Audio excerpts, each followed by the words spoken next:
Hello. I can't watch live right now, but I wanted to bring up that thing about credit card companies making Steam take down games. While yes, those games were weird, it could turn into other broader games they could push off. Yeah, no, I had some people reach out with that because the clip that we cut from the stream for it was just kind of me looking at what games were banned. And I mean, I didn't really think about the whole thing much. I just kind of was looking at the insane incest games that were banned off of it. But no, it's the same reason a lot of people have expressed. It's one of the more unique arguments I've heard actually against like stop killing games. Is one person came to me, they're like, I just don't want government regulation coming into my hobby. Like they're not regulating video games right now. I don't want them to be regulating it because that changes what games can be made. So I don't want government touching my hobby at all, whether it's stop killing games or whatever.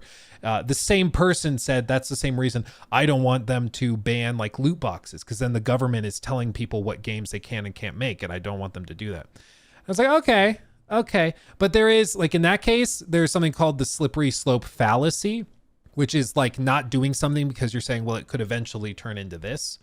So like, I don't want to have this thing happen because eventually it could lead to them doing this, this, and this. That doesn't mean that doing X right now is bad. Like you can still do X right now just because the hypothetical eventuality would also be bad. Like that doesn't mean that you can't do anything right now. But anyway, it's all beside the point. As for that specific thing, I totally understand where people are coming from, where they're like, hey, I don't like the idea that a payment processor can just say, don't buy these, like don't sell these kinds of games. Full stop. We don't like you selling a game that has a political statement we don't like. We don't like you selling a game that has, I don't know, a problematic message or whatever. And so, you know, shut it down, get it off Steam. I can understand why people are saying that they're really uncomfortable with that precedent being set for credit card issuers, for PayPal or whoever, setting the standard and being like, no, we don't like that. Stop. Because it's kind of happened, what was it, 5-6 years ago? There was like a wave of that stuff. I think it started with like Alex Jones, where they started banning him and then all of the people kind of in his orbit after the Sandy Hook stuff kind of came to fruition and the lawsuits and everything there got tied up. So they kicked him off of YouTube. They kicked him off of all these platforms. Anybody around him started kicking him off.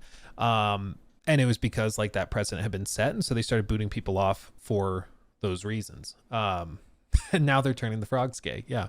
Dude, they got rid of the parody songs. Like a lot of those parody songs that used to exist of like Alex Jones singing country folk songs about turning frogs gay and stuff. They even stripped those off YouTube. It was crazy. Like they went scorched earth. They went scorched frog on it. Yeah, they went crazy. So yeah, to respond to that Cured Madness, in that moment when we first talked about it, I wasn't really like, just not saying this is good. I'm saying I should have thought about it more before talking about it. Shocker. Yeah. Sometimes you should think about things more before you talk about them. Yeah, I wasn't really thinking about it. I was just kind of looking at the list of games that were dropping, and I was shocked that those games were ever available from Steam's current TOS. Honestly, I didn't think that they allowed for like incest games to be sold, but they do, or did, I guess, apparently. But I understand what people are saying when they say that it's a slippery slope to like start letting credit card issuers dictate what can and can't be sold, because it doesn't take that far of a leap for you to get to the point of them like not allowing you to sell games that, you know, have a politically problematic messaging or like, hey, in this game you mentioned some anti-vax talking point from one of the bad guys, therefore the game's banned. Like I totally understand what people are discussing there. So I think it's definitely worth having a discussion over and debating. Realistically, I think part of the tricky bit is that because it's specifically targeting it in this form, it's targeting those like incestuous games. It's really hard to like talk about it without sounding like a total creep.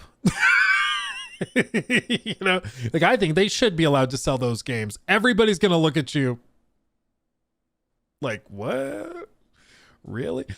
And that's, I'm sure, by design and intentional, because, you know, there's no way to talk about it without sounding like a total creep. But I think if you're capable of having a more nuanced conversation, I think I think that hopefully can happen, and you can have a more nuanced conversation without just name calling, but it can certainly turn into that.